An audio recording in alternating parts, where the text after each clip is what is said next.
शादी के 2 साल बाद ही बेटी दामाद के रईसी ठाट बाट देख मंजू हैरान रह गई। बेटी नित्या के व्यक्तित्व से जहां पैसों की चमक साफ झलक रही थी, वहीं ऊंचे आदर्श वाले दामाद सौरभ को देख मंजू का मन बेचैन हो रहा था। शाम का धुंधलका सूर्य की कम होती लालिमा को अपने अंक में समेटने का प्रयास कर रहा था। घाट की सीढ़ियों पर कुछ देर बैठ अस्त हो रहे सूर्य के सौंदर्य को निहार कर मंजू खड़ी हुई और अपने घर की ओर चलने लगी। आज उनके कदम स्वयं गति पकड़ रहे थे। जब फूलती सांसें साथ देने से इनकार करती तो वह कुछ पल को संभलती, मगर व्याकुल मन कदमों में फिर गति भर देता। बात ही कुछ ऐसी थी। कल सुबह की ट्रेन से वह अपनी इकलौती बेटी नित्या के घर जा रही थी, वह भी पूरे 2 साल बाद। यद्यपि नित्या के विवाह के 2 साल से ऊपर हो चले थे, मगर मंजू को लगता था जैसे कल की ही बात हो। मंजू के पति बेटी नित्या के जन्म के कुछ सालों के बाद ही चल बसे थे। उनके निधन के बाद मंजू नन्ही नित्या को गोद में लेकर प्राकृतिक छटा से भरपूर उत्तराखंड के एक छोटे से कस्बे में आ गई। इस जगह ने मंजू को वह सब कुछ दिया जो वह खो चुकी थी। मान, प्रतिष्ठा, नौकरी, घर और नित्या की परवरिश में हर संभव सहायता। मंजू ने भी इन एहसानों को उतारने में कोई कसर नहीं छोड़ी। उन्होंने छोटा सा स्कूल खोला जो धीरे धीरे कॉलेज के स्तर तक पहुंच गया। उन्हीं की वजह से कस्बे में सर्व शिक्षा अभियान को सफलता मिली। मंजू के पड़ोसी घनश्याम जी जब भी नित्या को देखते मंजू से यही कहते, बहन जी, इस प्यारी सी बच्ची को तो मैं अपने परिवार में ही लाऊंगा। और समय आने पर उन्होंने अपनी बात रखते हुए अपने भतीजे सौरभ के लिए नित्या का हाथ मांग लिया। सौरभ एक संस्कारी और होनहार लड़का था। वह उत्तर प्रदेश सरकार के बिजली विभाग में इंजीनियर था।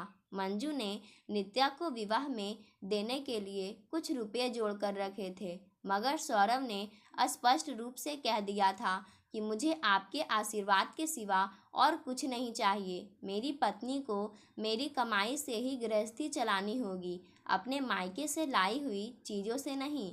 और उसकी इस बात को सुनकर पल भर के लिए मंजू अतीत में खो गई थी। उनके अपने विवाह के समय उनके पति ने भी ऐसा ही कुछ कहकर दहेज लेने से मना कर दिया था। अपने दामाद में अपने दिवंगत पति के आदर्श देखकर मंजू अभिभूत हो उठी थी। नित्या के विवाह के 2 महीने बाद मंजू को कॉलेज के किसी काम से दिल्ली जाना था। लौटते हुए वह कुछ समय के लिए मेरठ में बेटी दामाद के घर रुकी थी। बड़ा आत्मिक सुख मिला था मंजू को नित्या का सुखी घर संसार देखकर। हालांकि देखने में उनका घर किसी भी दृष्टि से सरकारी इंजीनियर का घर नहीं लग रहा था। फर्नीचर के नाम पर कुल 4 बेंत की कुर्सियां थी, एक मेज और पुराना दीवान था। सामने स्टूल पर रखा छोटा ब्लैक एंड वाइट टीवी रखा था, जो शायद सौरभ के हॉस्टल के दिनों का साथी था। उनका घर महंगे इलेक्ट्रॉनिक उपकरणों और फर्नीचर से सजा धजा नहीं था, मगर उनके प्रेम की जिस भीनी भीनी सुगंध ने उनके घर को महका रहा था, उसे मंजू ने भी महसूस किया था। और वह बेटी की तरफ से पूरी तरह संतुष्ट हो खुशी खुशी अपने घर लौट आई थी। आज वह एक बार फिर अपनी बेटी के घर की उसी सुगंध को महसूस करने जा रही थी। स्टेशन पर उतरने के बाद मंजू की बेचैन आंखें बेटी दामाद को खोज रही थी कि तभी पीछे से नित्या ने उनकी आंखों पर हाथ रखकर उन्हें चौंका दिया। सौरभ तो नहीं आ पाया था, मगर नित्या अपनी माँ को लेने ठीक समय पर पहुँच गई थी। मंजू ने बेटी को देखा तो वह कुछ बदली बदली सी नजर आई थी। गाढ़े मेकअप की परत चढ़ा चेहरा, कीमती परिधान, हाथों और गले में रत्न जड़ित आभूषण। इन 2 सालों में तो जैसे उसका पूरा व्यक्तित्व ही बदल गया था। मंजू सामान उठाने लगी तो नित्या ने यह कहते हुए रोक दिया, रहने दो मम्मी, ड्राइवर उठा लेगा। नित्या माँ को लेने सरकारी जीप में आई थी। जीप में बैठ नित्या माँ को बताने लगी, मम्मी सौरभ आजकल बड़े व्यस्त रहते हैं इसलिए मेरे साथ नहीं आ सके।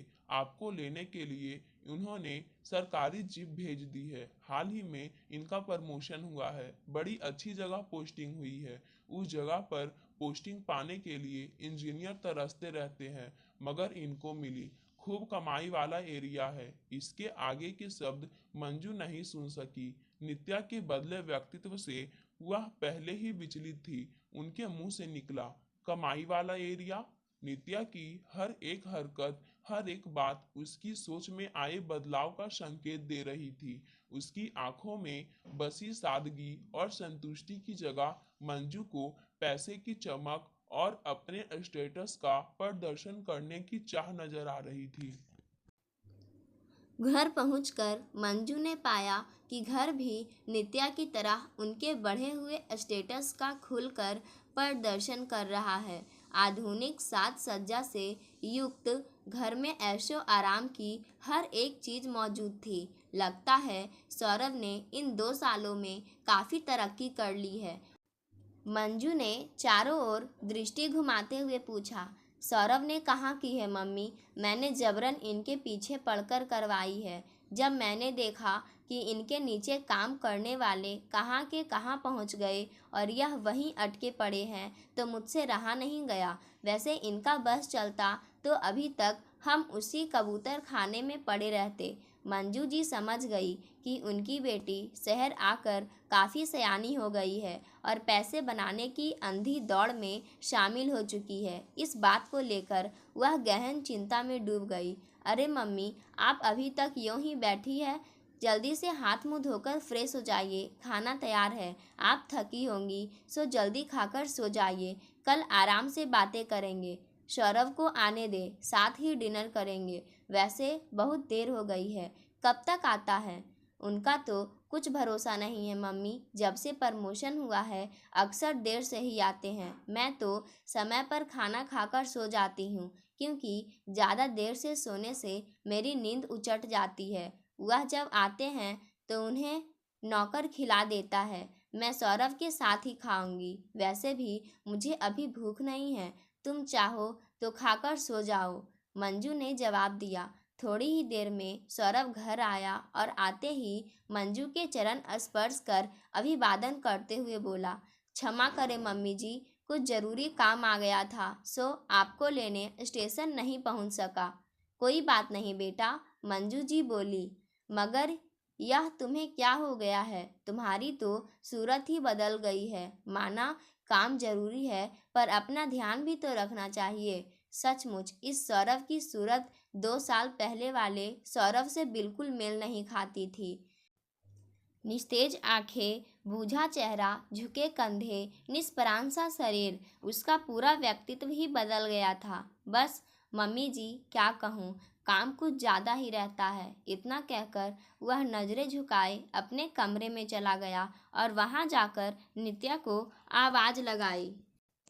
नित्या, ये 20,000 रुपये अलमारी में रख दो, ये घर पर ही रहेंगे, बैंक में जमा मत कराना। सौरभ के कमरे से आ रही पति पत्नी की धीमी आवाज़ ने मंजू पर वज्रपात कर दिया। 20,000 रुपये, वह भी महीने के आखिर में? कहीं ये रिश्वत की कमाई तो नहीं? नित्या कह भी रही थी कि खूब कमाई वाले एरिया में पोस्टिंग हुई है, तो इसका अर्थ है कि इन दोनों को पैसे की भूख ने इतना अंधा बना दिया है कि उन्होंने अपने संस्कार, नैतिकता और ईमानदारी को ताक पर रख दिया। नहीं, मैं ऐसा हरगिज नहीं होने दूंगी। कुछ भी हो, इन्हें सही राह पर लाना ही होगा। मन में यह दृढ़ निश्चय कर वह सोने चली गई। आज रविवार था, सौरभ घर पर ही था। उसके व्यवहार से मंजू जी को लग रहा था जैसे वह घर परिवार की तरफ से उदासीन होकर अपने में ही खोया गुमसुम सा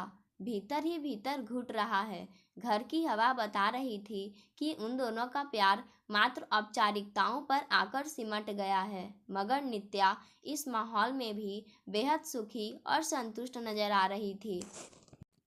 मम्मी, आज इनकी छुट्टी है, चलो कहीं बाहर घूम कर आते हैं। और आज लंच भी 5 स्टार होटल में करेंगे। नित्या ने चहकते हुए प्रस्ताव रखा। नहीं, आज हम तीनों कहीं नहीं जाएंगे, बल्कि घर पर ही रहकर ढेर सारी बात करेंगे। और हाँ, आज खाना मैं बनाऊंगी। मंजू जी ने नित्या के प्रस्ताव को नामंजूर करते हुए कहा। वाह मम्मी जी, मज़ा आ गया। नौकरों के हाथ का खाना खा खा कर तो मेरी भूख ही मर गई। सौरभ ने नित्या पर कटाक्ष किया। हाँ हाँ, जब घर में नौकर चाकर है तो मैं क्यों रसोई धुआं खाऊं? नित्या ने प्रतिवाद किया। तुम्हें मसालेदार छोले और भरवा भिंडी बहुत पसंद है ना, वही बनाऊंगी। मंजू जी ने बात संभाली। अरे मम्मी जी, आपको मेरी पसंद अभी तक याद है? नित्या तो शायद भूल ही गई। सौरभ के एक और कटाक्ष से नित्या मुंह बनाते हुए वहां से उठकर चली गई। चलो बाहर लॉन में बैठकर कुछ देर धूप सेकी जाए। मुझे तुम दोनों से कुछ जरूरी बातें भी करनी है। लंच से निबटकर मंजू ने सुझाव रखा। बाहर आकर बैठते ही मंजू की भाव मुद्रा बेहद गंभीर हो गई। उनकी नज़रें शून्य में ऐसे ठहर गई जैसे अतीत ने कुछ खोए हुए लम्हे तलाश कर रही हो। कुछ देर खुद को संयत कर उन्होंने बोलना शुरू किया। आज मैं तुम दोनों के साथ अपनी कुछ ऐसी बातें शेयर करना चाहती हूँ जिनका जानना तुम्हारे लिए बेहद ज़रूरी है। बात उन दिनों की है जब मैं नित्या के पापा से पहली बार मिली थी। वह भी सौरभ की तरह ही सरकारी विभाग में इंजीनियर थे, बेहद ईमानदार और उसूलों के पक्के। वह ऐसे महकमे में थे जहां रिश्वत का लेन देन एक आम बात थी, मगर वह उस कीचड़ में भी कमल की तरह निर्मल थे। हमने एक दूसरे को पसंद किया और शादी कर ली। उनकी जिद के चलते हमारी शादी भी बड़ी सादगी से और बिना किसी दान दहेज के हुई थी। पहले उनकी पोस्टिंग उत्तर काशी में थी। साल भर बाद उनका तबादला गाजियाबाद हो गया। वह एक औद्योगिक शहर है जो ऊपरी कमाई की दृष्टि से बहुत अच्छा था। वहाँ हमें विवाह की सरकारी कॉलोनी में घर मिल गया। उन्होंने मुझे शुरू से ही हिदायत दी थी कि मैं वहाँ सरकारी कॉलोनी में रह रहे बाकी इंजीनियरों के बीवियों और उनके रहन सहन के खुद से तुलना ना करूं, क्योंकि उनका उच्च स्तरीय जीवन उनके काले धन के कारण है जो हमारे पास कभी नहीं होगा। धीरे धीरे मेरा पास पड़ोस में मेल जोल बढ़ने लगा और ना चाहते हुए भी मैं उनके ठाट बाट से प्रभावित होने लगी। मेरे मन में भी उन सब की देखा देखी ऐसो आराम से रहने की इच्छा जागने लगी। मुझे लगने लगा कि यह लेन देन तो जगत व्यवहार का हिस्सा है। जब इस दुनिया में हर कोई पैसे बटोरकर अपना और अपने बच्चों का भविष्य सुरक्षित कर रहा है तो हम ही क्यों पीछे रहे। बस मैंने अपनी सहेलियों के बहकावे में आकर उन पर दबाव डालना शुरू कर दिया, मगर उन्होंने अपने आदर्शों के साथ समझौता करना नहीं स्वीकारा। मैं उन्हें ताने देती, उनके सहकर्मियों की तरक्की का हवाला देती, यहाँ तक कि मैंने उन्हें एक असफल पति भी करार दिया, मगर वह नहीं झुके। उन्हीं उलझनों के बीच मैं गर्भवती हुई तो वह तमाम मतभेदों को भूलकर बेहद खुश थे। मैंने उन्हें स्पष्ट कह दिया कि मैं इस हीनता भरे धमघोटू माहौल में किसी बच्चे को जन्म नहीं दूंगी। हमारे घर संतान तभी होगी जब तुम अपने खोखले आदर्शों का चोंगा उतार कर बाकी लोगों की तरह ही घर में हमारे और बच्चे के लिए तमाम सुख सुविधाओं को जुटाने का वचन दोगे। मुझे गर्भपात कराने पर उतारू देख तुम्हारे पिता टूट गए और धीरे धीरे धन पानी की तरह बरसने लगा।